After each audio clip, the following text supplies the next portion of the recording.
Welcome, everybody. Can you hear me? If you, okay, I see some heads up and down, yes. Welcome to our panel discussion today, covering the topic trade wars and trade talks, a 360-degree perspective on U.S. policy. Very timely, I'm sure you'll agree. My name is Diana Leva-Caceres, and I'm president of the World Trade Center here in Atlanta, and most recently have become the Council on Foreign Relations International Affairs Fellow in Canada, based at the Institute for Research on Public Policy. Obviously, I'm not physically in Canada at the moment, but I go back and forth between Montreal and Atlanta, and I also teach part-time here in the Nunn School. So thank you for coming. I wanted to say a few words about the organizers. First of all, thank you to Dr. Alistair Young here, who really has, in partnership with others, but really through his leadership, has conceived of this panel, brought it together, and now we are all here. So I want to thank Dr. Young for his leadership. Secondly, Chris and Mara Lou for their guidance, also on the logistics and just insights. Chris is over here. I think Mara Lou is here today. No, okay. Thank you to our partners. There are several. The Center for International Strategy, Technology, and Policy here at Georgia Tech within the Sam Nunn School. The Consulate General of Canada here in Atlanta. The Consulate General of Mexico in Atlanta. The World Trade Center in Atlanta, and then the Atlanta Global Studies Center. I want to especially thank, though, the General Ray Davis Fund and the Neal Family Chair for their generous financial support. Their support actually covers the cost of our room today and your food and beverage. Very important, yes. Just a reminder, the agenda today, we had a little networking and socializing beforehand, and now we are starting with our program, which will go from 12 to 1 p.m. We'll have a series of questions and presentations from 1 to 1:30.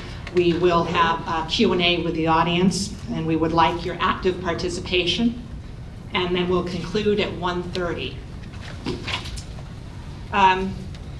You also have, I believe, the bios of our distinguished panelists at your table. I don't know if there's one each, or maybe when you registered you were able to get a copy, so please read through their full bios. I will not be reading them here, just for the sake of time. We want to get to the good part. But I will would like to introduce you to our group of experts and thought leaders here, who are going to provide their insights on the U.S.'s trade relations with its 4 largest trade partners and the interactions among those relationships. Remembering the 4 largest trade partners with the U.S., we have our experts here.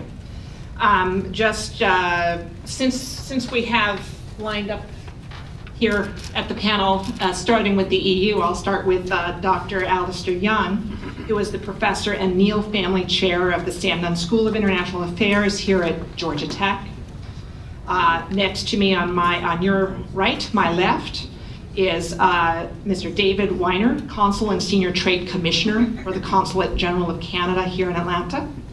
To your left, my right, is Ambassador Javier Diaz de Leon, Consul General of the Consulate General here of Mexico here in Atlanta.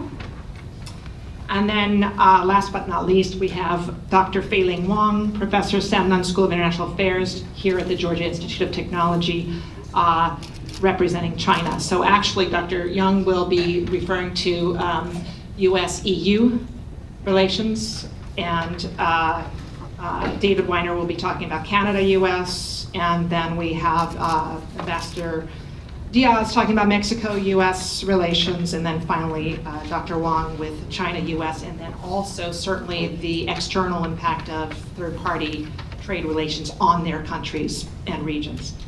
So we're going to start with 3 rounds of questions. Each question I'll read and ask in a particular order each panelist to respond. They'll each have 5 minutes to respond to each of the 3 questions. That should get us to about 1 o'clock, maybe 1:05, since we started around 12:05. And then, as I said, 30 minutes of Q&A. Just to sort of set a little context here, trade wars and trade talks, as we speak, both are happening. We have maybe, as of today, closer to a Brexit deal. We don't know yet. Alistair may have other ideas. We have also high-level talks, US-China, possibly they were supposed to be held today and tomorrow. Don't know if they're still on, if everyone can, one day. Okay. We also have some interesting developments in Mexico and, of course, and Canada. So NAFTA, USMCA, maybe some updates there, but you have your presentations. I did want to note, though, just in case you were not aware, I'm not going to mention numbers because the panelists have these numbers in their presentations. But if we think of the top 4 trading partners, meaning both the total of imports and exports with the US, the EU is number 1 at $807 billion as of 2018. China is number 2, then Canada and Mexico.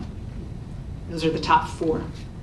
If we look at exports, the EU is still number 1. Canada rises up to number 2, Mexico, China, and then in terms of US imports, China by far, EU, Mexico, and Canada.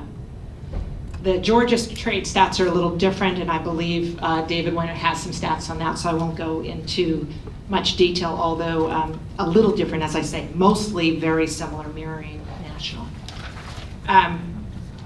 So I would like to start now, if I can get to them. The 3 questions, we're going to start with the following. Describe the economic relationship between the US and your country or region. So this is a general description. And I'm going to start with Canada and David Weiner. Thank you, Diane, and good afternoon, everyone. I'm going to start off with a caveat. We're in the middle of what we call the writ period in Canada, which is our national elections. The elections will start on the 21st of October, which will limit some things that I can comment on. But to get to the question, let's see if the clicker works. And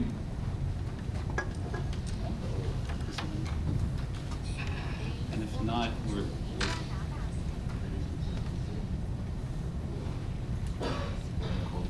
it's no worries. I actually didn't realize we were supposed to bring a PowerPoint, so we put some last-minute slides on. There, I saw it for a second. There. Okay, good. We'll stop there. Okay, yeah, good. The economic relationship between Canada and the United States is huge. I'll also caution that my remarks refer to Canada as a country, whereas the EU I see more as a trading bloc, and some of those numbers may shift depending if and when the UK leaves the EU. So Canada-US bilateral trade in 2018 was $721 billion looking at goods and services. That was $617.2 billion in bilateral goods trade. That figure includes almost $300 billion, $298.7 billion in US goods exports to Canada and $318.5 billion in US goods imports from Canada. That represents an average $1.4 million worth of goods and services crossing our border every minute of every day. Canada is the United States' single largest export market, again looking at the country level, taking in close to a fifth or 18% of all US exports to the world. 51% of Canada's imports come from the United States, and our exports represent a significantly larger share of Canada's total exports to the world. We, Canada, buy more goods from the United States than your 3rd, 4th, and 5th largest trading partners, China, Japan, and the UK combined.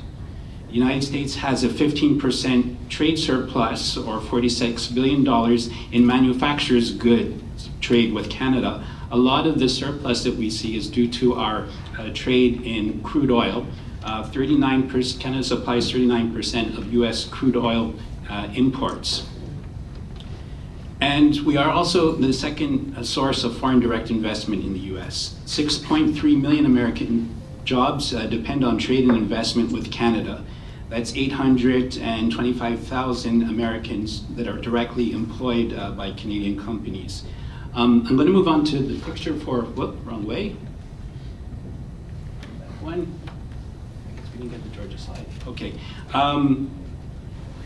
If we were to move down to the Georgia level, Canada-Georgia trade is valued at $10.8 billion in goods, an average of $30 million traded between Georgia and Canada each day. Georgia exported $6.2 billion to Canada in 2018 and imported $4.6 billion, leaving Georgia with a $1.6 billion trade surplus with Canada. Canada is Georgia's largest export market, taking in 15% of Georgia's exports to the world, almost as much as Georgia's exports to number 2 Mexico at $3.9 billion and China at $3 billion combined together. I'm going to show one last slide, and this is, for me, I've mentioned a lot of dollars and figures and statistics and support, but the most important message I'd like to convey is that we make things together. Canada's economy is deeply integrated with that of the United States and Mexico. The average auto part crosses our borders 12 times before they're assembled into a finished vehicle. As I stated earlier, most Canadian exports to the US are raw materials or semi-finished goods that are then exported back as finished products into Canada. So a significant portion of what Canada exports to the US actually gets re-exported back to Canada in finished goods.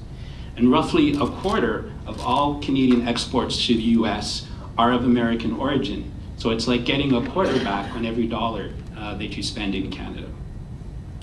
So I think in a nutshell, that's the economic relationship with Canada, very important to our economy and to all 3 North American economies.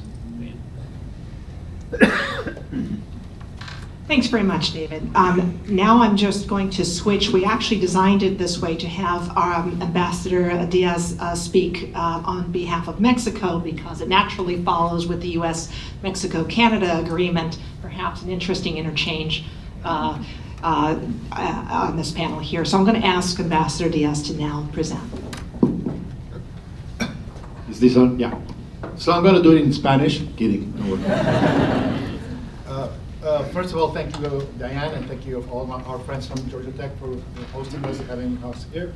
And when I give these sort of presentations often, I usually have the privilege of being in the same room with my Canadian colleagues and friends. And Nadia, Theodore, and David today are such great partners in this issue, and just like I always say whenever I follow Nadia, in this case following David, I agree with everything he said. And I think why? Because we are in this boat together, and a lot of what I'm going to tell you about has a lot of connections with what David has already very well put. From our perspective, and let me see if I am able to navigate on this thing. There you go. Get it there. Yeah. That's not the one I want. Okay. Okay. I'll stay here. So in the case in our case, of course, yes, Mexico is also deeply connected and deeply embedded in economic relationship with the United States. Of course, since the passing into force of NAFTA in the beginning of the 90s, and NAFTA has transformed Mexico. Mexico is now one of the most competitive manufacturing countries in the world. We were not that economy before NAFTA, and Mexico has become a very deeply integrated economy into the United States and the North American region, basically on a manufacturing basis. How large is this relationship? Just like David also mentioned regarding Canada, it is pretty humongous. Total trade between Mexico and the United States in 2018 was a little over $611 billion. That's bilateral trade between the US and Mexico. That's about $1.5 billion being traded per day between Mexico and the United States, or about $1 million per minute traded between the US and Mexico. Mexico is the second buyer, the second purchaser of US goods in the world, only after Canada. So if you want number one purchaser of the United States, Canada. Number two, Mexico. That is not a coincidence. There are reasons for that. So purchases of U.S. products, Mexican purchases of U.S. products in 2018, $265 billion. And that's about how much are Mexican purchases of the United States. Also, like David mentioned in the case of Canada, if you compare it with the other countries in the world, it kind of gives you some sort of perspective. Mexico's purchases for the United States are the equivalent of the purchases of Brazil, China, and Russia combined. Mexico's purchases from the United States are equivalent also of the purchases of countries like the United Kingdom, the Netherlands, France combined. If you put together the European countries into the European Union, then you have a different breakdown, of course. But if you look at it as isolated, as separate countries, that's the way you would see it. So it is a very strong and very deeply embedded relationship. Now, the other very important thing to say, also mentioned by David, is the nature of our trading relationship. This is not a relationship based on finished goods. Yes, we buy your peanuts and your peaches. And yes, you like a lot of Mexican avocados and tequila. Yes, and we will do, and agricultural products also are a very important part of our trading relationship, certainly. But that is not really what our story is. That is not really what is behind this enormous figure. What is really behind are supply chains. We are the most competitive supply chain. We are the most competitive manufacturing region in the world. We are able to produce more competitively than other regions in the world. We have built this manufacturing powerhouse in North America. We don't talk about it a lot because it's not politically sexy here in the United States. Believe me, it's not also politically sexy in Mexico. But we do it, and we have been doing it increasingly for the past 25 years. And this is something that we see is very important to have into consideration. And of course, as you probably know, we are looking forward to keeping this relationship because we are very conscious, especially in the current conditions of what's going on in the world, that having certainty, having a certain manufacturing base that will keep us the most competitive region in the world in the future is going to be a tremendous advantage for North America in the global economy in the next few years. So I think I will leave it at that at this point. Thanks very much, Ambassador Diaz. And now we're going to shift to Dr. Wang regarding your expertise and your insights into China and its trading relationship with the U.S. All right. Thank you, Diane, and thank you, Alastair, and Mary Lou, Chris, and Jessica. Diane asked me to represent China. Of course, it's always a great honor to represent China. It's a great country. But I have to put in the caveat that I have had no authorization, no any pay from Beijing. I just want to make it clear. Other than the pay I'm drawing from Georgia Tech, I don't get any penny from there. So representing, yes, it's a great honor, but I will try to describe for you what I understand as a Chinese economic relationship with the United States. As you all know, it's a massive, great, and fastly evolving relationship that is kind of hard for me to squeeze that into 5 minutes, but I'll try. I'll mention only 4 points then, instead of giving you the complete description. The first point I want to make is the economic relationship between China and the United States is massive and also is quite complementary. In other words, it's good for both sides. Technically speaking, and in terms of resource endowment and the structure of trade, this relationship can be truly win-win for both countries. In other words, the United States is exporting to China the stuff that the Chinese either unable or couldn't make in China, and Chinese are producing stuff for the United States that Americans have decided not to produce them or don't want to produce them, right? So therefore, it's highly complementary, and this is because the resource endowment on both sides of the Pacific is such, and also the two countries occupy different kind of positions in the global value chain. So therefore, it's inherently and naturally complementary. That's the first point I want to make. So therefore, you can see from the slide, I put it here, sorry.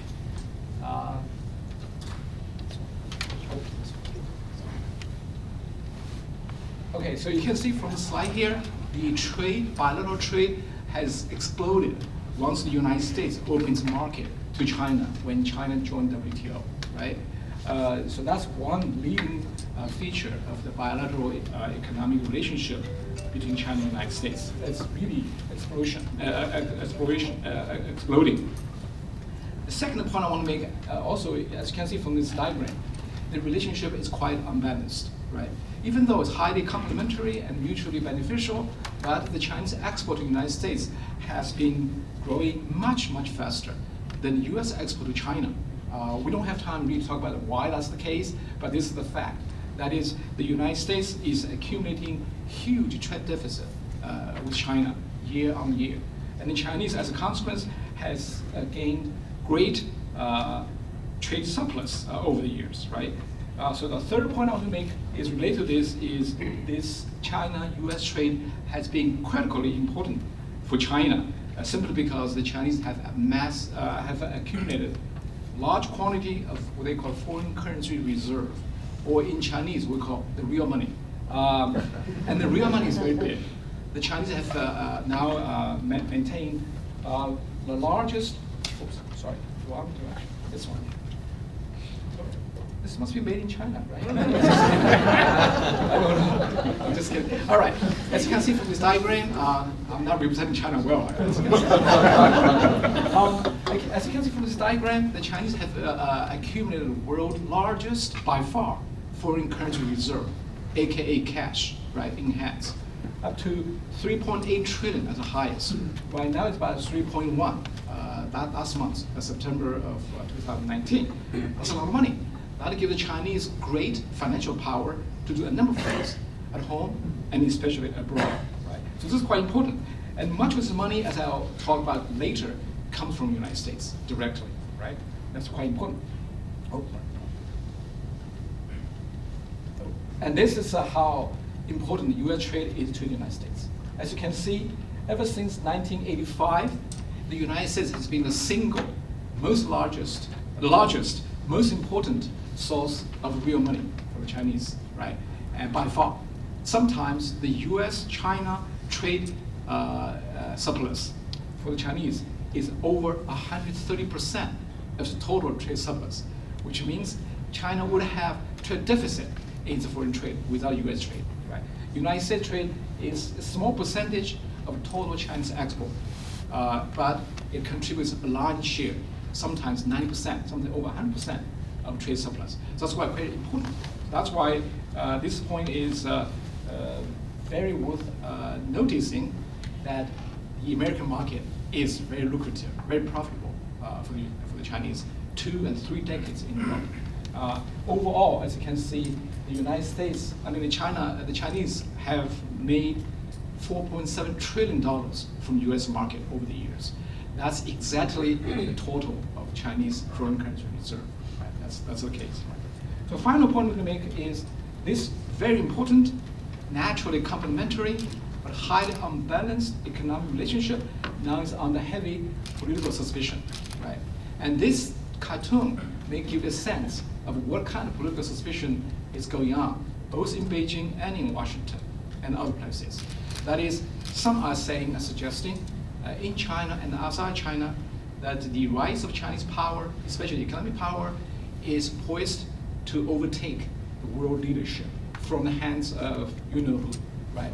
And therefore, this kind of political suspicion is coloring the bilateral economic relationship that otherwise would have been highly complementary and win-win, but nonetheless quite unbalanced. So unbalanced, mutual complementary, but yet now it's heavily politicized.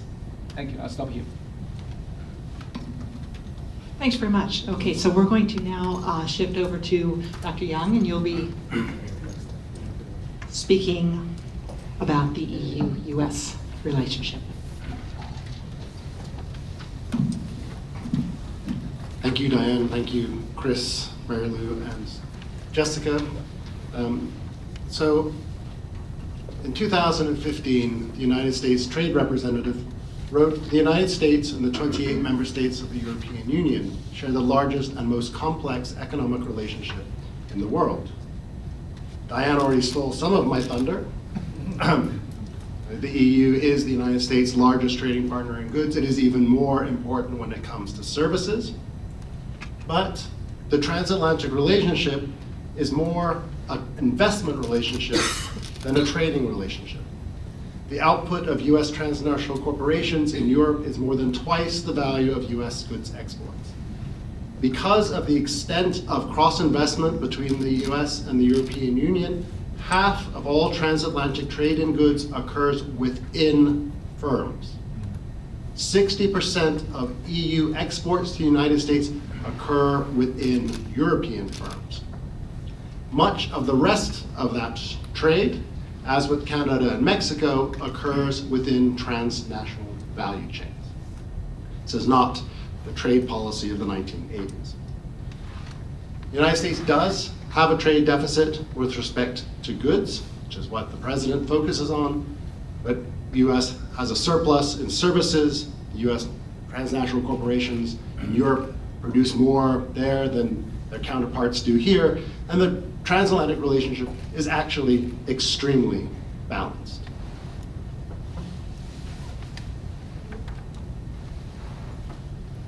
Recognizing this level of integration, the United States and the European Union sought, during the second Obama administration, to negotiate the world's most ambitious and comprehensive trade agreement, the Transatlantic Trade and Investment Partnership. Those talks ended with the election of Donald Trump. As a result, there is no trade agreement between the United States and the EU, in contrast to Canada and Mexico. Therefore, the transatlantic relationship, like the US relationship with China, is governed by World Trade Organization rules. In June, President Trump complained that nations were set up to take advantage of the United States. They have worse trade barriers than China.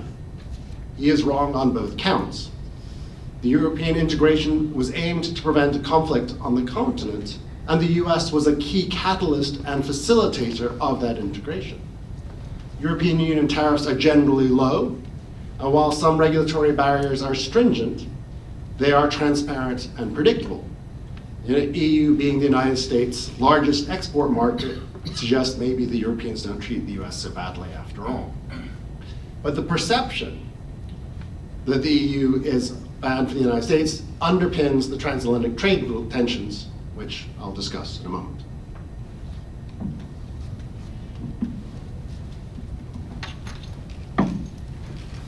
Okay, thanks very much, all four. I heard maybe 2 or 3 key points here. One is that among all 4 countries and regions in relation to the US, the trade value and volume of trade is huge, number one. Secondly, in certain cases, the integrated nature of supply chains and value chains actually explain quite a bit of the volume and value of that trade. So not necessarily separate trade relationships between individual firms or among them in these countries, but within their own larger MNCs and their subsidiaries abroad, both on the trade side and, as we heard, also with the EU on the investment side, foreign direct investment. And I think you include M&A as well, or portfolio investment in that figure, or just FDI? Yeah, okay. So number 2. Number 3, however, today, if we look at those numbers, the nature of each of these relationships can be seen as a bit unbalanced in some cases, grossly unbalanced in others, vis-a-vis China. So I think these key points lend themselves well to now actually tackle a few more questions. The second question here is, what are then the key trade policy issues between the US and your country or region? So we talked more about the trade, the economic figures. Let's look now at the political economy questions, if you will, policy related, and we'll start again with Canada and David. Thanks, Diane.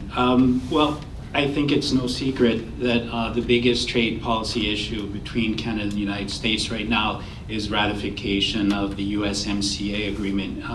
Canada as the United States has been well served. All three NAFTA countries have been well served by NAFTA. It's given us a quarter century of unparalleled economic growth and integration of our three economies. But that agreement was negotiated over a quarter century ago, and certain things in that agreement didn't exist that exist today.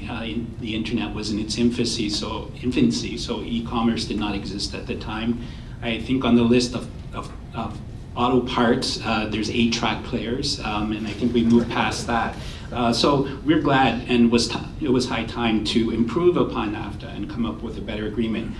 Canada is committed to working with its partners on ratification and implementation of the USMCA agreement, or CUSMA as we call it in Canada. We have been moving in tandem. We use the word tabled, which it's interesting. It's one case where the word in Canadian English means the exact opposite of what it means in the US. We've introduced legislation in our previous parliament for ratification of USMCA. We are in the midst of an election campaign right now, so the new parliament will need to ratify it. But there is broad support across Canada for USMCA as there is for NAFTA, and we are looking forward to seeing its eventual ratification and implementation in all three countries.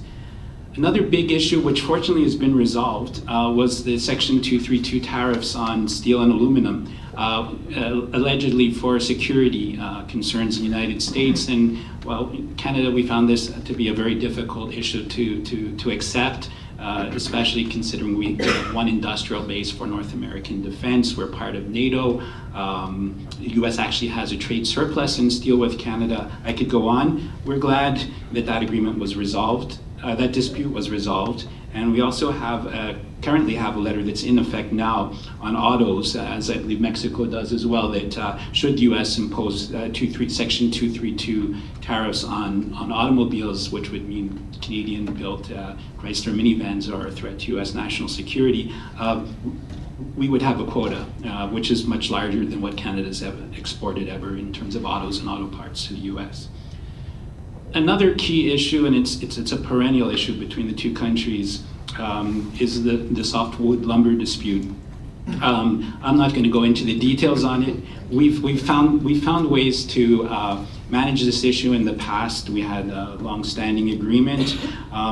I would say that Canada welcomes unanimous NAFTA Chapter 19 decision saying that the US did not have just cause to put the tariffs on Canadian softwood. But suffices to say what Canada would most like to see is a new agreement so that we can add some stability and predictability to lumber prices in North America. These are things, after all, that impact our economies greatly, such as the cost of building a new home. One final, I'll call it irritant, between Canada and the US has been Buy American legislation. That issue is getting, the US is becoming more protectionist than ever on its government procurement. Canada would like to see the US comply with its obligations, both within NAFTA and the WTO GPA agreement. Canada does not have the same kind of national treatment preferences on its procurement. We simply look for the best value for our taxpayers and look for the lowest price. A lot of Canadian companies that bid on US government contracts actually have a huge amount of US content, given the integration of our economies and the products and services that they're offering. And we'd like to, again, find a way to see greater respect for existing agreements and to open up procurement between the NAFTA partners. I'll leave it at that. Okay, thanks very much. And I'm glad you're talking about USMCA and leads nicely into Ambassador Diaz's comments regarding some of the trade issues between Mexico and the US. Okay, thank you. USMCA also has a word in Spanish, so we call it TMEC, Mexico. So we have the alphabet soup too going on. And yeah, NAFTA became a dirty word, and we need a new word, and now it's TMEC and USMCA, whatever. So when we started this and we started reviewing our trade agreement, pretty much, again, like David said, we knew we needed to update this agreement. It was 25 years old. Digital trade was not there. The energy sector in Mexico was very, very different then from what it is now. Telecommunications, all sorts of issues, of course, environmental issues, all sorts of those issues needed to be in there. We started working on a new agreement midway through 2017, and by the end of 2018, we reached an agreement. Our leaders, President Trump, the Canadian Prime Minister, and the Mexican President signed the USMCA, TMEC, whatever, in Buenos Aires in December 2018. And now, of course, this treaty is up to ratification by the respective legislatures, or Congresses, or Parliament. And in the case of Mexico, Mexico has done its homework. We have approved that treaty. It has been ratified by both chambers, the Mexican legislature. It has been signed, so we are waiting on that for the Canadian and the American process to be finished. Mexico has been in constant contact, with, of course, with Congress people, with senators, with Congress people and Congresswomen from the United States, addressing issues of concern about this. My colleagues in Washington and my colleagues all over the United States, yours truly has also done that, having conversations with legislators on issues related to the agreement, to clear doubts or to clear some issues that needed to be discussed.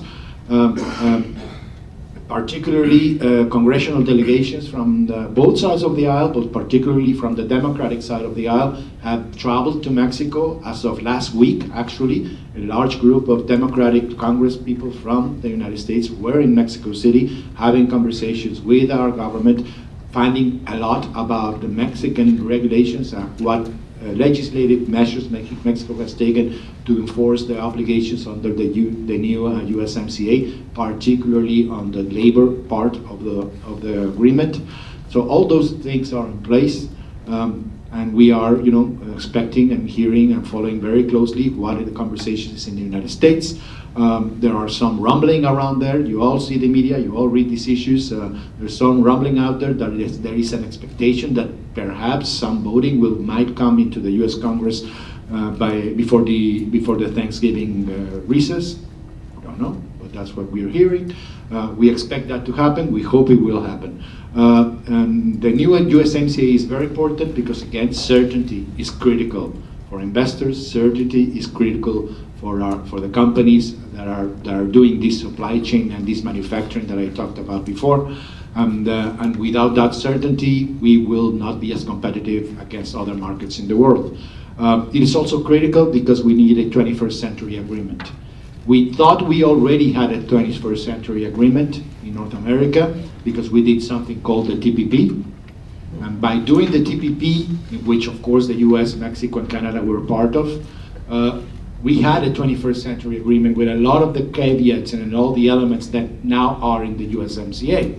However, you know what happened. The United States decided to withdraw from TPP. And when that happens, then we need a new agreement. So we have an agreement yet, but it's a 20th century agreement that does not really relate to our to the real challenges of the global economy in the 21st century. We need a new agreement that will do that. We need a new agreement that has a lot of the concerns that are adjusting some of the things that were not working so well with NAFTA. And we need to pass it. We're optimistic. We think it's important. We think that millions of jobs, we know that millions of jobs are at stake in all of our three countries, and there's too much at stake for it not to go forward. Thank you. Thanks very much. And now we have Dr. Wang discussing China. Thank you. Issues with the US. Let me very briefly mention three policy issues between the United States and China as I see them. Can I have the controller? It's right there. I'm sorry. Thank you. The first policy issue, obviously, between the United States and China is how to address the huge trade imbalance that has been here for a long time and clearly causing a lot of political animosities there. So therefore, how to do that? It's very difficult. And there are a few things that have been proposed to address this issue. One way to do that is to buy more American, right? Seems to be obvious, and the Chinese have been dangling that quite a bit. And President Trump and his administration have been quite interested in getting the Chinese to buy more American goods, soybeans and so on. But there's a problem. What's the problem? The stuff the Chinese really want to buy, and Americans don't want to sell them. The high-tech equipment, the latest technology, and some of the crown jewels of American corporate America. So therefore, the Chinese are complaining about not being able to buy what they want. Soybeans can only add so much to the purchase. Right?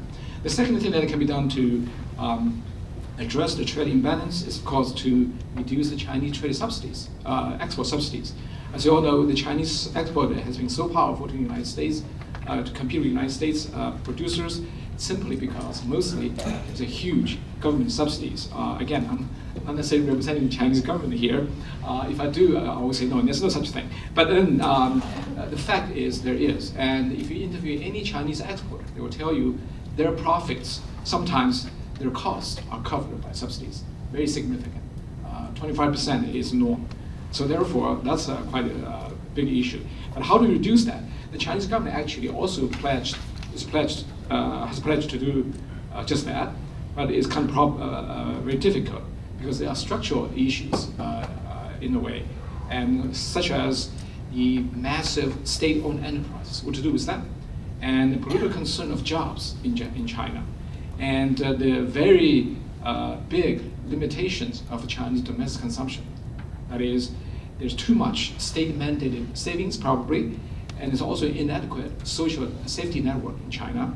And finally, we have to face this. Most Chinese people, majority of Chinese people, are still relatively poor. Their purchasing power is still relatively limited. Right?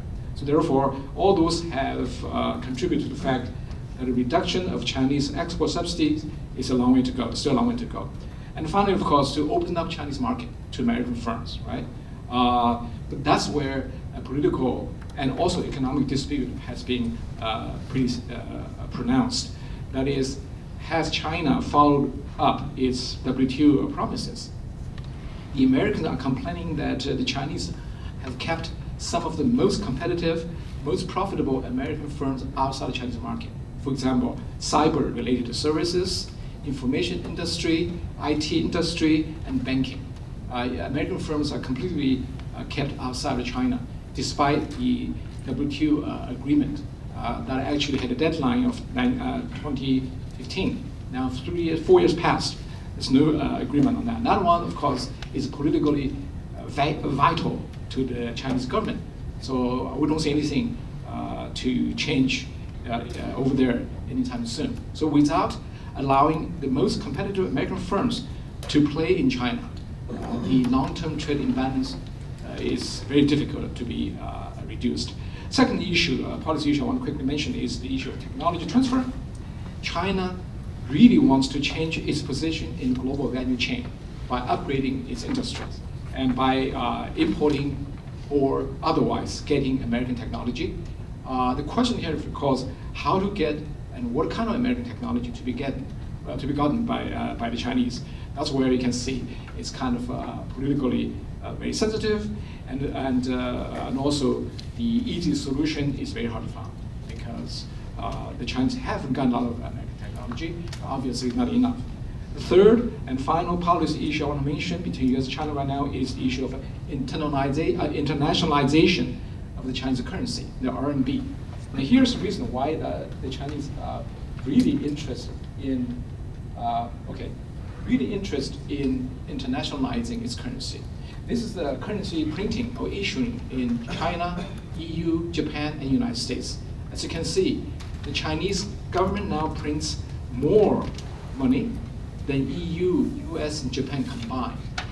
And for those of you who have studied Econ 101 or Econ 1000 before, you know that's bad. That means hyperinflation or superinflation is going to be happening.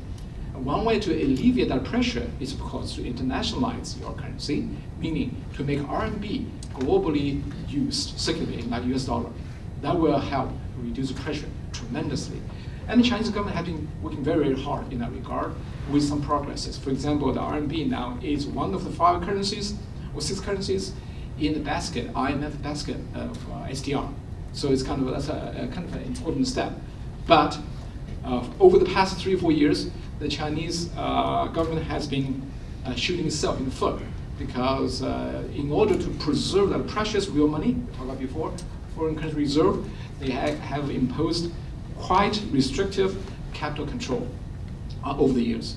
That really mortally, I would say, fatally wounded the internationalization of RMB. So it's still a long way to go, because for the United States, all the Chinese effort of internationalizing RMB through AIIB, Asian Infrastructure Investment Bank, the BRICS Bank, and the Belt and Road Initiative, all those efforts will actually have been or are considered by many in Washington as threatening to the United States with the world leadership. So therefore, this is a very sensitive political issue, and also it's vital for the economic relationship between U.S. and China. Okay, thanks very much. Fascinating. I know we'll have some good Q&A on that. Here to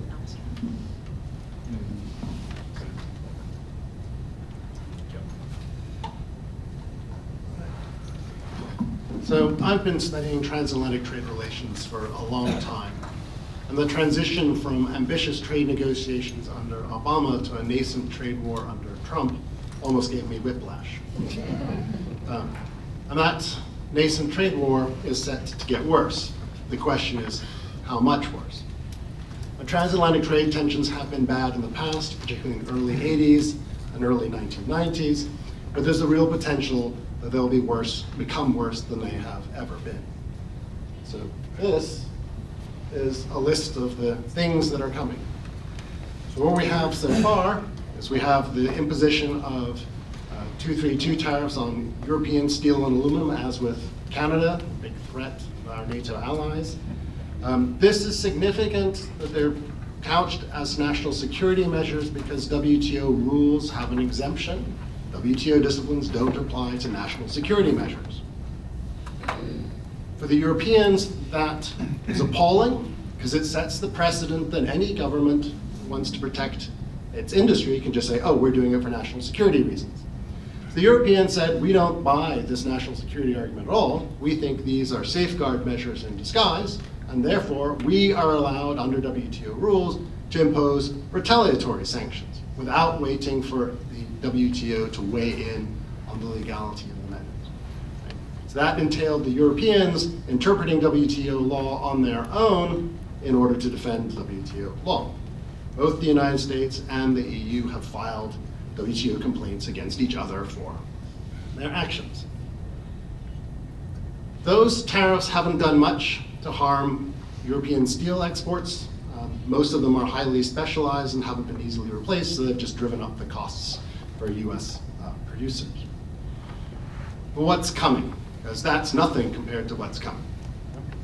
Last week, the WTO set the level of tariffs that the United States can impose for the EU's failure to comply with previous adverse rulings concerning subsidies to Airbus. The imposition of those tariffs may be authorized as early as next week by the WTO's dispute settlement body.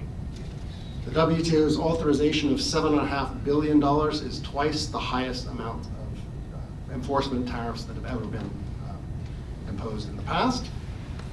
The EU insists that its practices are now in compliance with the previous ruling, and the WTO is supposed to rule on that later this month.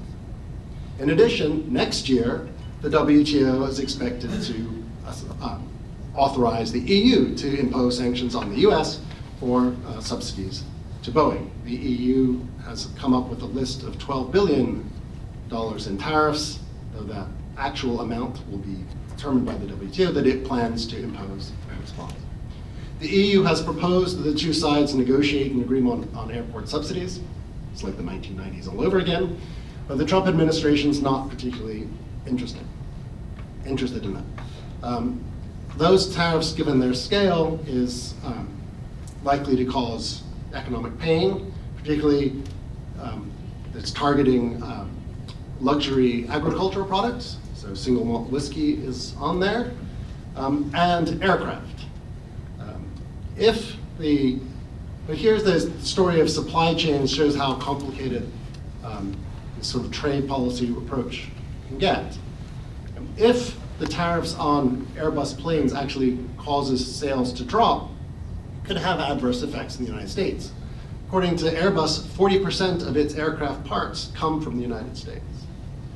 And interestingly, the US administration has not put the safeguard measure, the tariffs on airport parts coming into the United States because they don't want to adversely affect the Airbus plant in Alabama. No irony there at all. So these tariffs are consistent with WTO law, and so to the extent they're not really part of the trade war, the United States and the EU in the past have been able to bracket those kinds of disputes out, and they kind of go on in the background. And the EU's response has been relatively muted. There was some hot-headed talk that the EU might find a way to retaliate, but that seems to have gone away. But what else is coming is much more important. David alluded to the threat of, or the potential for 232 tariffs on automobiles. The Commerce Department has decided that car imports from our NATO allies are a threat to US national security. And next month, the president will decide whether he's going to do anything about that.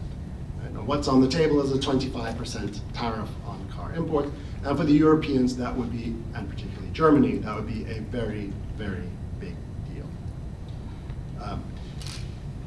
It's possible that the Airbus sub-tariffs may make that imposition less likely, on the grounds that they will appear as though the US is already doing something about the EU's bilateral trade deficit.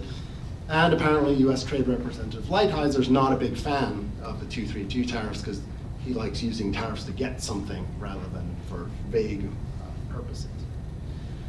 In addition to that, we have the US considering retaliatory tariffs particularly on French wine because of Paris's move to impose digital service tax on US technology companies. So there's a bunch of issues that may be down the road. But a big concern for the Europeans is actually outside the bilateral relationship. Since the middle of 2017, the United States has been blocking the appointment of judges to the WTO's appellate body.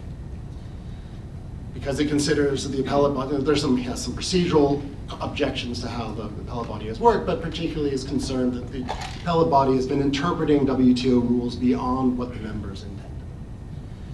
By blocking appointments, it has reduced the number of judges. This policy has impeded the functioning of the dispute settlement system, and as of December 10th, it will no longer have enough judges to hear new cases. The WTO dispute settlement system will grind to a halt. So the US and the EU have been having desultory talks in an effort to contain the conflict.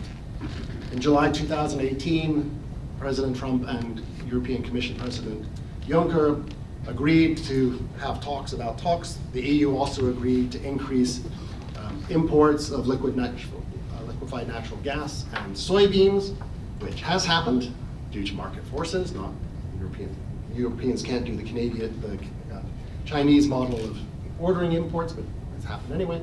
So they've opened talks. They had some progress on discussing conformity assessment, which is important but very boring. Accepting the other party's certification that the product meets your standards. Talks on reducing industrial tariffs have not gone anywhere because the United States is insisting on discussing agriculture, including food safety standards, which the Europeans absolutely refuse to do. In an ominous sign, the European Parliament voted down a resolution in favor of starting the talks. Doesn't affect the start of negotiations, but the Parliament would have to ratify any agreement, so that's not a good sign. The Commission's negotiating mandate from the member states stipulates that if the United States imposes tariffs on cars, the negotiations stop, and the negotiations cannot be concluded unless the steel and aluminum safeguards are lifted. They learn from your experience. So the EU's strategy has effectively been to try and keep the United States in a clinch in the hope that it will not deliver that the blow of automobile safeguards. That strategy may not be effective.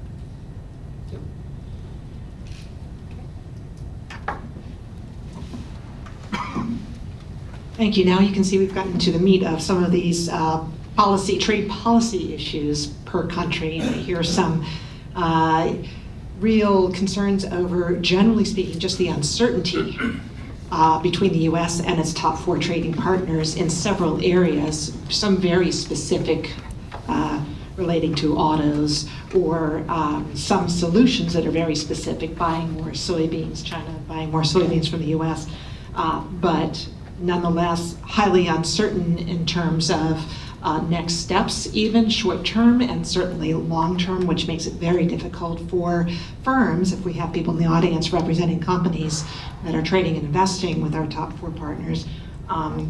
Like to hear from you regarding what you're seeing in terms of the uncertainty question. It also begs the question about multilateralism, the role of the WTO. Some of you may or may not know that the Bretton Woods institutions established after World War II are celebrating, I believe this in a couple of weeks, 75 years. Big to do in Washington. Bretton Woods Committee is having a gala dinner during the IMF World Bank meetings. This really is questioning the role of these multilateral institutions vis-a-vis bilateral trade arrangements that seem to be a bit more on the rise. So I'll leave it at that in terms of the second question. We're now down to our third, which is how has the U.S. trade policy towards other parts of the world affected your country? So we're going to start again with David and Canada. Thank you again, Diane. I want to preface my comments by saying, in my personal belief, that nobody can win a trade war. It's lose-lose. It's not win-win. When I served in Brazil, I was involved in a trade war between Brazil and Canada over alleged export subsidies on aircraft. Today we see that Embraer is part of Boeing. Bombardier is now part of it's with Airbus in Alabama, and part of it's in its aerospaces with Mitsubishi Industries. The fact is, and now we're seeing a trade war between Boeing and Airbus. So I think everybody in the end loses. I'll give some examples because our economies are so deeply integrated within North America and we're so independent on a global basis. I'll give some examples of how Canada's been impacted by the trade war, especially between 2 large giants, the largest and second largest economies in the world, the US and China. We've all talked about soybeans at different points this morning. This summer, when China imposed a 25% tariff on American soybeans, in response to US tariffs on Chinese goods, it caused an immediate $2.50 reduction in soybean futures on the Chicago Mercantile Exchange. That same reduction hit the price of soybeans in Canada, which are also determined at the same exchange. And Canadian farmers saw a drastic decrease in their income when the price of soybeans went down. Those American soybeans, and I should add that the US does a much better job than Canada. I don't mean to be critical, and again, personal opinion, of supporting its farmers in times of trade disputes. US support has been a little stronger than Canada. But what happens is, where do those American soybeans go when they can't go to China or they can't go to the EU? They go to the United States trade partner, the largest buyer of US products, Canada. We don't have any barriers to imports from the United States. That further depressed the domestic price for soybeans, and it hurt Canada's export price as well. So just one small example.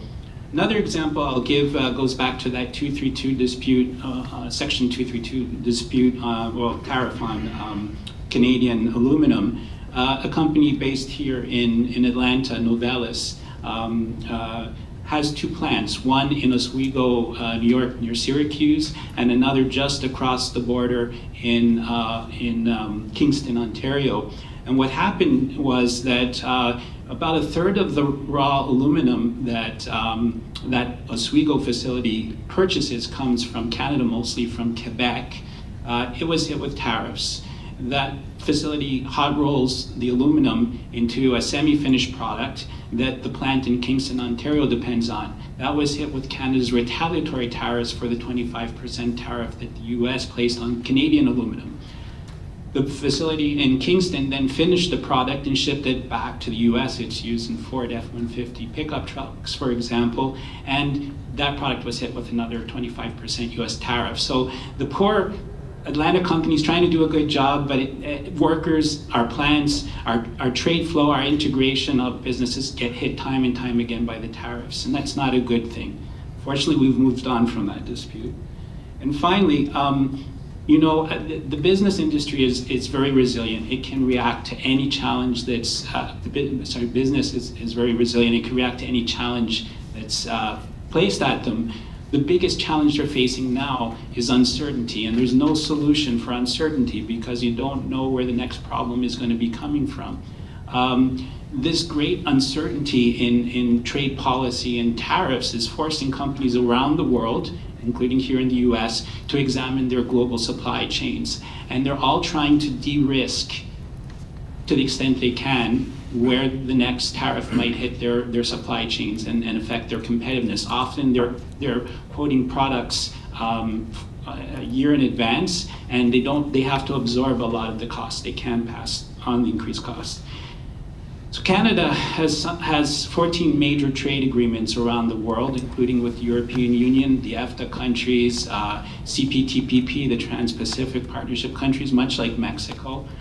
And one impact might be on the US. An unintended impact is a lot of companies from around the world are looking at Canada because of its unprecedented market access to 50 preferred trade agreements with 51 countries around the world. And we also have duty-free manufacturing. So companies are looking to shift production where they are less likely to face unwanted tariff increases both on their imports and on their exports. I mean, don't forget that the largest American auto exporter is BMW. It is not one of the Detroit Three, and they get hit not only with tariffs potentially on their imports, certainly on their inputs like on steel and aluminum, but they're also getting hit with retaliatory tariffs in their biggest market, China, when they go to export from US to China. So just a sense of how integrated our global economy is, and how it's almost inevitable, especially if you're a smaller economy like Canada, that you'll get that's deeply integrated with U.S. economy, that you'll get into the crosshairs of the trade war and feel the impact in your own country. Great examples. Thank you, David. If we agree, I have to just mention that Dr. Fei-Ling Wang has to leave at 1:20. He has a course to teach at 1:30, so if it's all right with Ambassador Diaz, I'm going to shift to Dr. Wang, and then we'll come back, work backwards. Thank you. Okay, thank you for that. All right, so talk about question number 3 in terms of what kind of impact the U.S. trade policy with other parts of the world is going to affect China. Well, again, very briefly, I'll mention 3 things. First, of course, is the ongoing trade war between U.S. and China. So, let me put something here. The U.S. trade war with China primarily now is fought with the weapons of tariffs, right, as you all know, which people would say is not really a very good weapon. It's highly suboptimal. For whatever reason, it seems to be working in China to some extent. The Chinese official attitude towards the U.S. trade war is, quote, "We don't want it, we are not afraid of it, we're going to fight it if necessary." So the Chinese are fighting back as well with the same kind of suboptimal weapon of tariffs, right? But because the huge imbalance of trade between U.S. and China, the very crude weapon seems to be working. So here's an early report, right? So judging by the early report, you clearly see the Chinese export to the United States is taking a nosedive, declining very rapidly. As a result, the Chinese foreign currency reserves taking a big hit.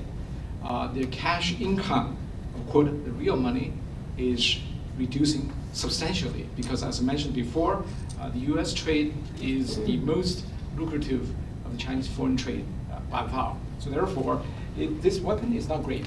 It's actually hurting the United States quite a bit as well, but it's actually hitting China much more. China much more, right? Significantly more, right? So what China is going to do? All in all, China does still like the WTO arrangement, which is a global arrangement, favors developing countries, give countries like China lots of special treatment, yet has almost no teeth of enforcement if somebody's caught violating the rules. So China like that system quite a bit. So China now actually, interesting enough, is the new champion of multilateralism, of globalization, and WTO. China dislike very much the TPP-like agreement. So China hated TPP.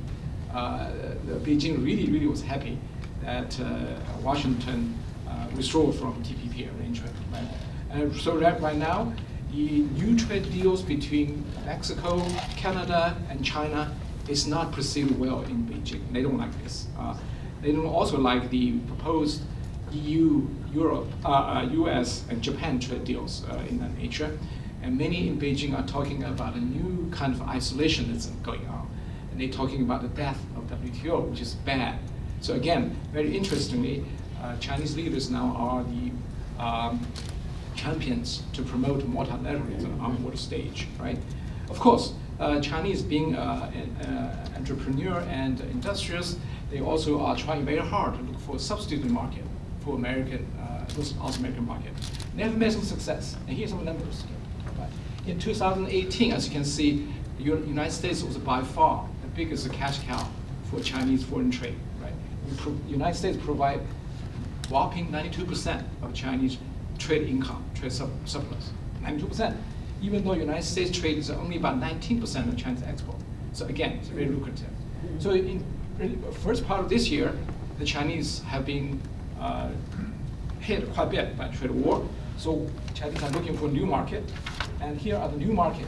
Now United States is no longer the largest export market for China. Southeast Asian countries and EU have replaced the United States as number one, number two export market for China. But as you can see, those markets are not lucrative at all. China runs political deficits against a few neighboring countries like South Korea, Taiwan, and so on, and even Indonesia. That is to deliberately create a trade deficit with them for political concerns. So therefore, it's not very lucrative. So the substitute market so far has been not very effective, given the nature of the trade and given the fact that those countries, trade partners, the ASEAN countries and the EU countries, have their own ways to deal with China's export. So that's kind of less effective. And finally, you probably have heard a thing called BRI, Belt and Road Initiative, that the Chinese have invested heavily to promote its excess industrial capacity and to make overseas investment, with the hope also to help the internationalization of RMB, Chinese money, and the spending on that is very huge. Chinese have already pledged $1 trillion for that purpose, and that's actually about 10 times as large as Marshall Plan in today's dollars. It's very significant, right? And mind you, that money is all made on the US market over the years. Right? It's kind of significant. But has that been working? It's too early to tell. Again, it's a big issue now, and it's a big effort. So far, though, the Chinese, for example, have been, oops, where is that picture? Sorry. Oh, sorry. So far, there's a very strong effort to promote the land bridge between China and Europe by running express trains for cargo shipping from China to Europe. Right? It's called a very promising effort to promote BRI strategy to find a new substitute market for Chinese export. But unfortunately, as Chinese government reported very openly now, it revealed that much of the trains goes to Europe regularly, heavily subsidized government is empty. Sometimes as much as out of 41 containers on the train, only one has goods in it. All the other 40 containers are empties. In other words, it's heavily politicized, but it's unlikely to produce any meaningful substitute for American market. And that's the situation the Chinese are facing right now. Thanks very much. Okay, we'll now go to Ambassador Diaz regarding Mexico and the other countries' impact on your policies and trade. Yeah, of course, I mean, Mexico's strategy is always to try to diversify. Of course, Mexico is heavily concentrated in the North American market, but just like David mentioned, Mexico also has a wide network of free trade agreements all over the world. Mexico has free trade agreements with over 40 countries in the world. Mexico has free trade with the European Union. Mexico has free trade with Japan. We, of course, are part of TPP. And by the way, Mexico has already ratified TPP, unlike most of the other countries who are part of TPP. So we are ready to start diversifying and adapting to this. And Mexico, of course, is basically hoping and expecting to base its trade and its economic connections in the world on certain and on the rules of global trade that we are accustomed to and that we can rely upon for certainty. Unilateral imposition of tariffs for political motives, in our view, is the worst news we can hear, because it will only lead us to retaliation, whether it's because of the US elections and the attractiveness that using tariffs as a political tool might be attractive in the short term. It will cost millions of jobs in the United States and jobs, of course, in Mexico. So we will keep pushing forward for the ratification of the treaties we have and the agreements and the relations we have. However, we are hopeful, like I always mentioned, that we will keep working with the U.S. And also, of course, with Canada on solidifying a new agreement, the USMCA, and we hope it will be approved.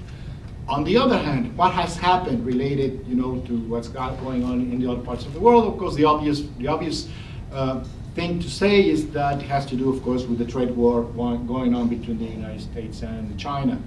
And there's a lot of figures out there. Some of these figures have been mentioned before. I already spoke. There's a very popular saying right now in Mexican politics, which is, "I have other data." And some of that data is in the graph behind me, especially in this chart on the right side of the slide, which is saying that according to some data from the U.S. Census, during 2019, Mexico has become the #1 trade partner of the United States. China has dropped to number 3, and Canada is number 2. We are very aware that, of course, this probably has a lot to do with methodology, because I'm sure this is not considering the EU as a whole, but as individual countries. So, of course, I mean, that needs to be taken into account. However, the effect is definitely there. We understand very well that this is probably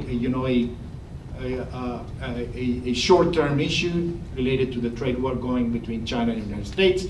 Professor already mentioned how some of the bilateral trade is nosediving between those two countries. Mexico has been receiving increasing attention from Chinese investors and Chinese manufacturers to settle in Mexico and use Mexico as a manufacturing base in order to have access to the United States market. That has a lot to do with USMCA, and that has a lot to do with the rules of origin that we have agreed upon on the USMCA to start and to establish a higher threshold for those who are trying to manufacture in our region who are not part of our region, and to benefit mostly jobs in our region. That's one of the many reasons that we need USMCA, and that's one of the many reasons that engaging in tariffs without people understanding that tariffs are taxes on people who import. They are being paid by people who are consuming those products here. They are not paid by the Chinese or by Mexicans. Is something that people need to understand. And especially, people, all of you here, if you are part of companies here in Georgia, you need to understand that Georgia has a tremendous stake in this, because a lot of the companies here based in Georgia are based and are part of this global economy, and their exports to Canada, to Mexico, to other parts of the world are critical to those jobs here in Georgia, and your voice needs to be heard. Thank you. Thanks very much. And Dr. Young.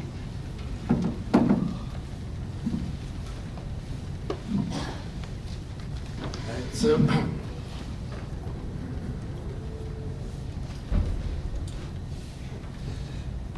So US trade policies to the rest of the world have had 3 different implications for the EU.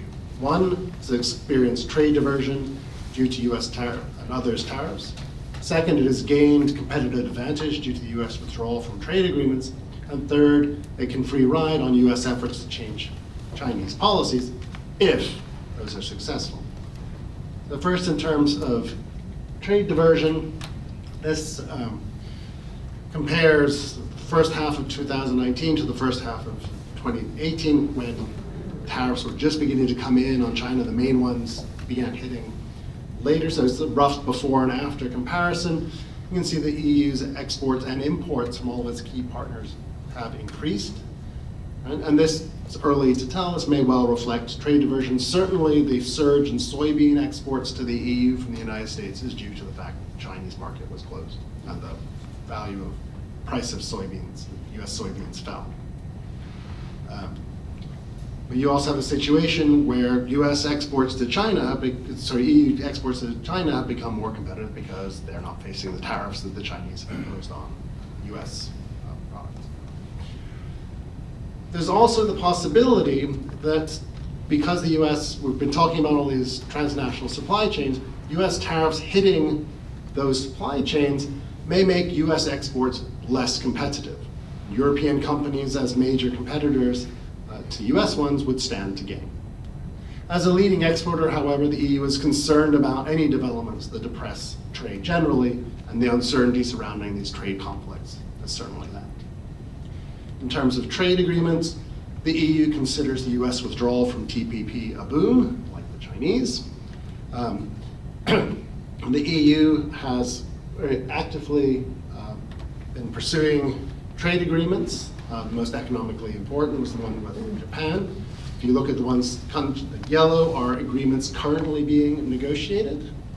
And these negotiations give European producers a competitive advantage over their US rivals if the US does not have an agreement. And we saw this in the context of Japan, where US with lower tariffs, US farmers bitterly complaining that the EU-Japan agreement and the CPTPP were putting them at a disadvantage. And that's what led to the mini agreement last month.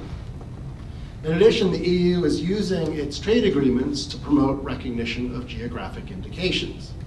That's the idea that a food product can only come from a particular region if it's going to bear that name.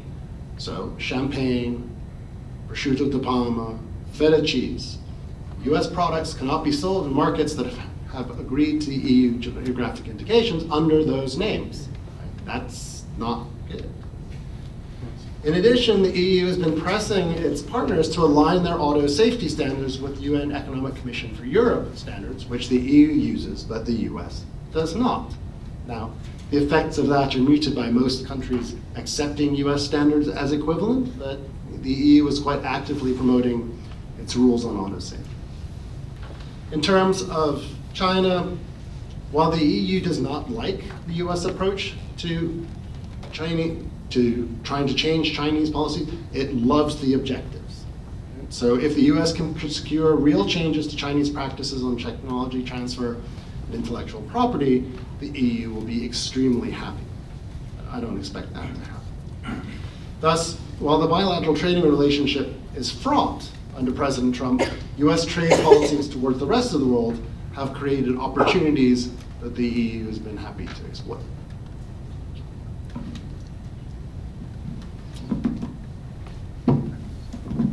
Okay, thank you. That was, I think all 4 of our distinguished panelists gave fairly comprehensive responses to all 3 questions. And this third question I thought was quite interesting. I heard perhaps some common themes, one of which is sort of strategic responses. Each country and region in terms of the EU have been very creative in responding to trade tariffs through the trade war and non-tariff barriers. We've been talking generally about countries and their policies, but firms themselves, if you look at maybe some of you have seen this in the news recently, the Purchasing Managers Index recently came out indicating that their index has revealed that companies are investing less now in manufacturing facilities and products than in the past. So it's over 51% indicated that they're now investing less, particularly because of the uncertainty surrounding the effects of the trade wars. So that has not happened in a very many number of years, and that's cause for concern at the firm level. We've also heard a little bit more about firms de-risking their supply chains. We've heard also about the diversion and diversification of markets by country and by industry. And then finally, the strategic use of regional and multilateral trade rules to one's own benefit. Very interesting responses. And so what I would like to do is we are a little bit, we do not have a whole lot of time for Q&A, but if you agree, we can stay a little longer and engage in some question and answers if you like, if you've got time. And so let me just make sort of one more comment if I could. This was on my mind, and I'm sure it's sort of just by hearing sort of the evidence in relation to these three questions, you know, are we seeing domestic politics as foreign policy now? Is this, and just be thinking about that sort of overall context if we could. And we will now move forward into the Q&A session. Does anyone want to start the process? Yes. Let me just mention one thing. Please state your name and your question, but refrain from statements because we do not have quite a bit of time. I will have to interrupt if we do have statements coming up, but just your question would be great. Thanks. Hi. I'm Professor Milton Mueller here at Georgia Tech in the School of Public Policy. I was pretty depressed about the trade situation before I heard this panel, and now I'm more depressed. And so my question is, we think we can get rid of Trump, we can not elect him, but can you tell me anything about the alternatives? It seems to me the Democratic Party is as much anti-trade and is likely to maintain the tariffs. I could be wrong about that, but I'd like to hear your perspective about that. Anyone want to take that on?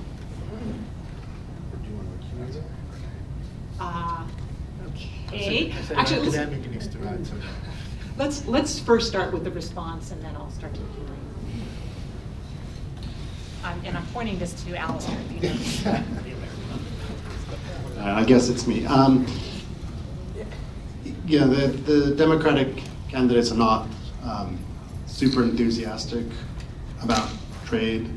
I think, though, this would be a question really for failing, because I think as far as the Europeans, the Mexicans, and the Canadians are concerned, change the Democratic president would alleviate a lot of the problems. China, I'm not sure that would be the case. They might be a little bit less aggressive, but I mean, these have been long-standing issues. The issue would be then if it's not seen to be successful, right? If you try this policy, China doesn't actually change its policies and inflicts harm on the US, then you could see room for a change in president leading to a change in policy. Particularly if you had, I mean, Donald Trump's foreign policy has been largely anti-Obama, right? So if you had a Democrat come in and with the anti-Trump foreign policy, with going easier on China might be forward. I'll just add a personal reflection and not delve into American politics, but it's something that I've been seeing on a global basis, and that is the traditional party lines that have divided, whether we're looking in the US or if we were to look at an issue like Brexit in the UK. You don't see these questions dividing neatly along the traditional party lines that go back centuries, perhaps. And so we're seeing, I don't think parties necessarily going to be the answer or resolve the question. I think we're going to see, well, obviously populism is back, and I think I don't think the current party systems in many countries are going to be able to deal with these questions. There may be as many people on one side of the political divide, the party divide, as on the other, especially in bipartisan systems. So it's going to be a bumpy road, I think, for some time to come. And Javier, would you? I don't think there's much of it. Okay. Right, okay, we had another question here. name question? Doesn't the use of the terminology surplus and deficit inevitably politicize these issues? Can't we come up with better terminology to help explain all this to Joe Sixpack out there?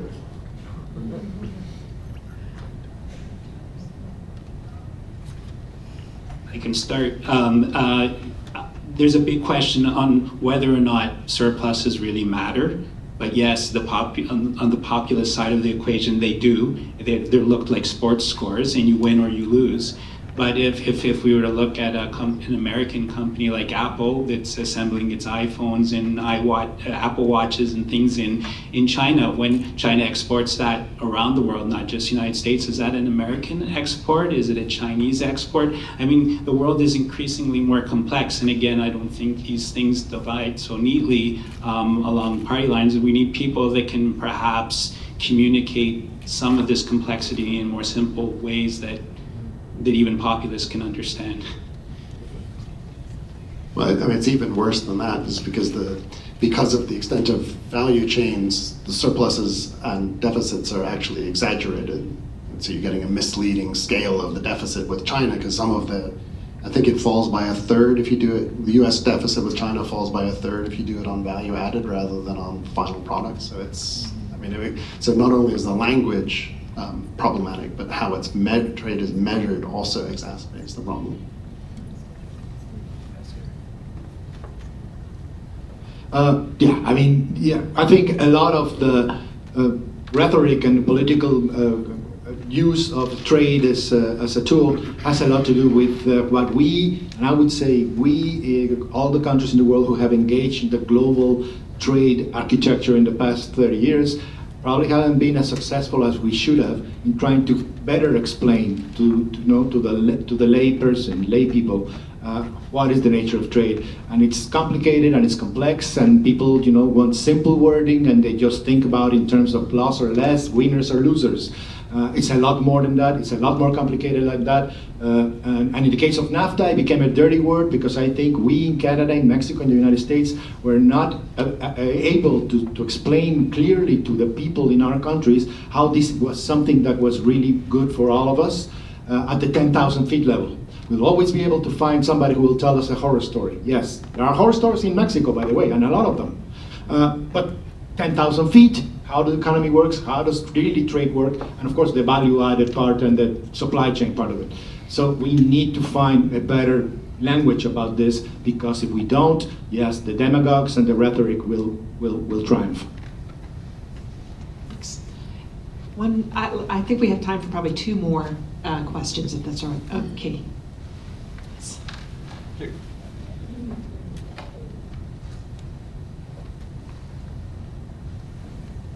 All right, thanks all the panelists for a very nice discussion. My name is Xuepeng Liu. I'm a professor at Kansas State University. We know trade agreement as a main goal to prevent the trade war. Look like the U.S. is working with all the major partners based on the framework of a trade agreement, right? WTO or NAFTA, no new agreement, but except China. And U.S. and China is having almost a full-blown trade war. So I'm wondering what's the reason behind. Maybe one of the reasons is transparency, because EU and Canada or Mexico maybe have a more transparent policies. For example, when it comes to subsidies, there are numbers there on the table, so the two parties can negotiate. While on the Chinese side, maybe it's not so transparent. My question is, do you have any suggestions, or do you have any experience to share regarding how transparency may help to help the countries to talk and to make a deal instead of engaging trade wars? That's my question. Thank you. Thank you. So the question of transparency applied to all 4 countries represented here, Regents. Your question is to anyone. Right. Yeah. Would anyone like to venture to answer this question? what comes to mind in my case is that, of course, that's why we have the rules, the trade rules that we have built together and the architecture we built together through the WTO and all that, because it has measures to do that and to have access and to get countries to be responsible and to provide information on how they're dealing with that sort of thing. So we have a country that is not abiding by WTO rules. Some people argue that that is China. So if China is not abiding by WTO rules, there need to be measures and consequences for that. But we don't think that unilateral trade tariffs is the way to do. That's what we did TPP, by the way. TPP was a way to enforcing and making sure that China abided by WTO rules, because there are ways there to make countries accountable. That's what I can Thank you. And before we go to our last question, I did want to, because I do see people need to leave to their next meeting or class and so forth, I wanted to mention November 7th, 11:30 a.m. to 1:30 p.m., same time frame. Mark your calendars.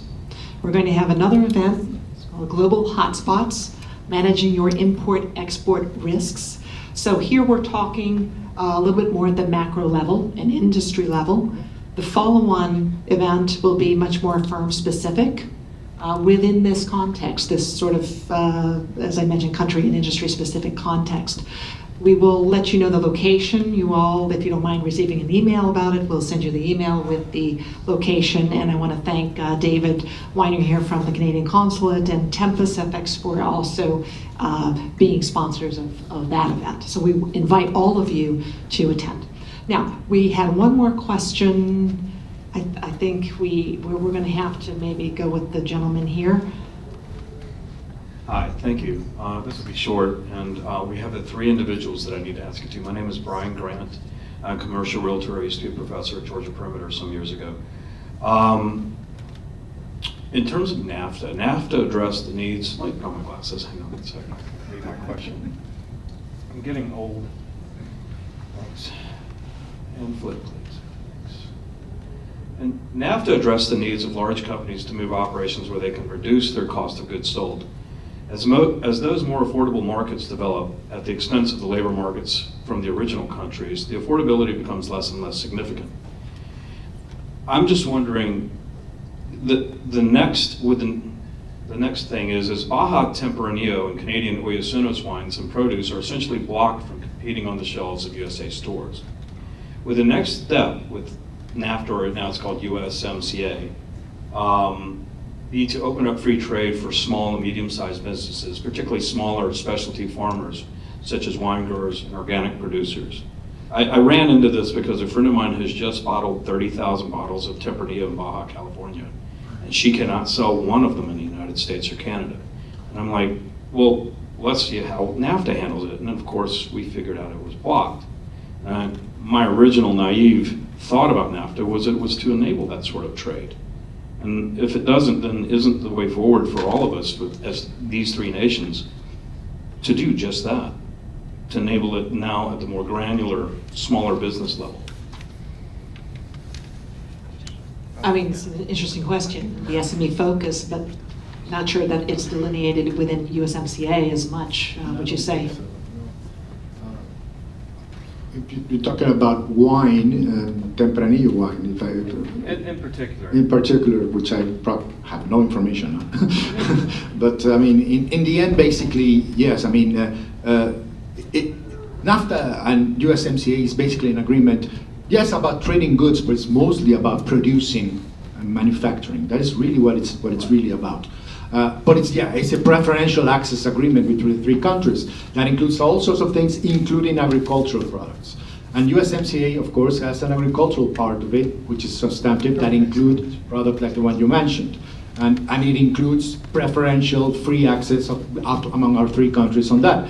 Now, if you go piece by piece, we can talk about blueberries or Tempranillo or peanuts or, some other specific agricultural products origins.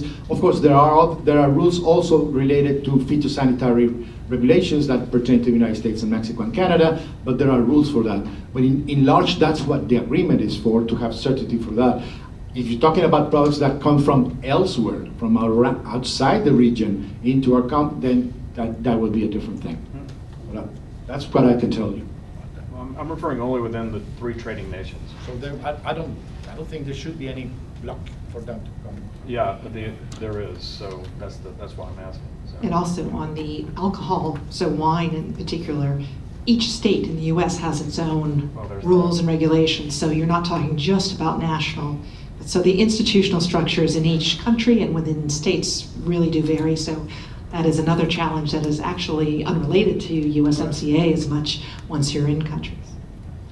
Yeah, I'll go back to the higher level first. So many Canadian and American companies, small businesses are profiting every day from the open border. I see it every day in the work I do, and both agreements, NAFTA and USMCA, facilitates that.